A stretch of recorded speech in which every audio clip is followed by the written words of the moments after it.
Thank you for listening to the Pearls and Swine podcast. I seek to bring hope and healing to those suffering under toxic leadership in the home or in the workplace. If you find my podcast helpful, please comment on it or rate it. Now enjoy this installment on the Pearls and Swine podcast.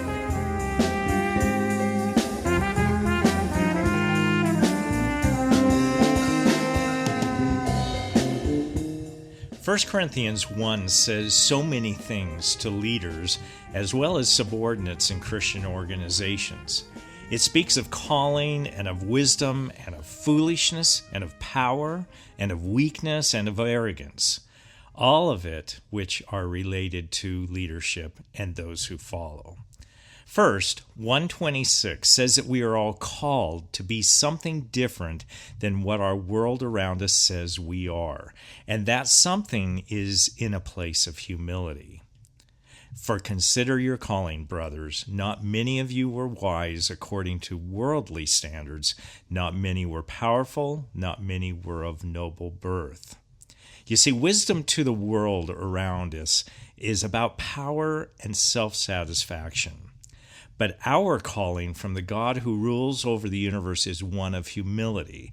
Our wisdom is not found in our worldly birth, such as place of importance in an important family or corporation or any other worldly place of power. Rather, we are called to wisdom found in recognizing our humble place before God and man. The Apostle Paul goes on to say that God does not call us because of those worldly standards of importance, strength, position of power, standing in our community. In fact, he shames those who think they are wise by the world standards through his foolish actions according to those same world standards. It says in 1 Corinthians, "But God chose what is foolish in the world to shame the wise. God chose what is weak in the world to shame the strong." This is exemplified in particular through Jesus Christ, who, despite being the one true ruler, was willing to place himself under those powerful rulers to be murdered.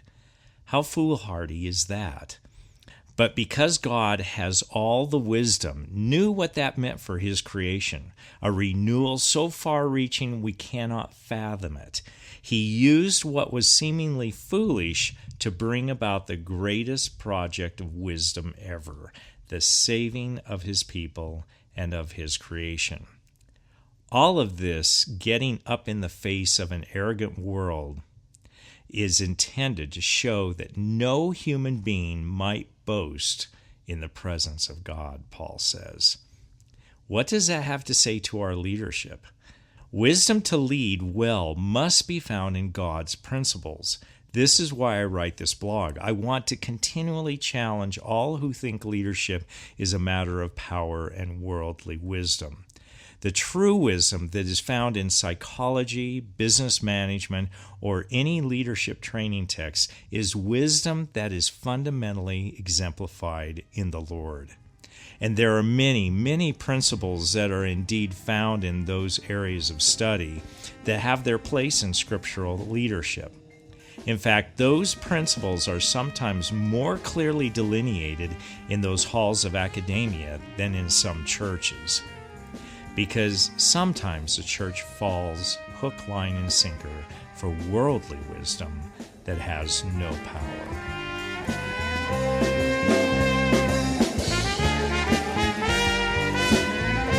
Thanks for listening today. My name is Kelly Dainert, and I write and produce these podcasts. The music you just heard is called Finally, a song I wrote, and it was performed by Mingoli, an African ensemble from Malawi, of which I directed.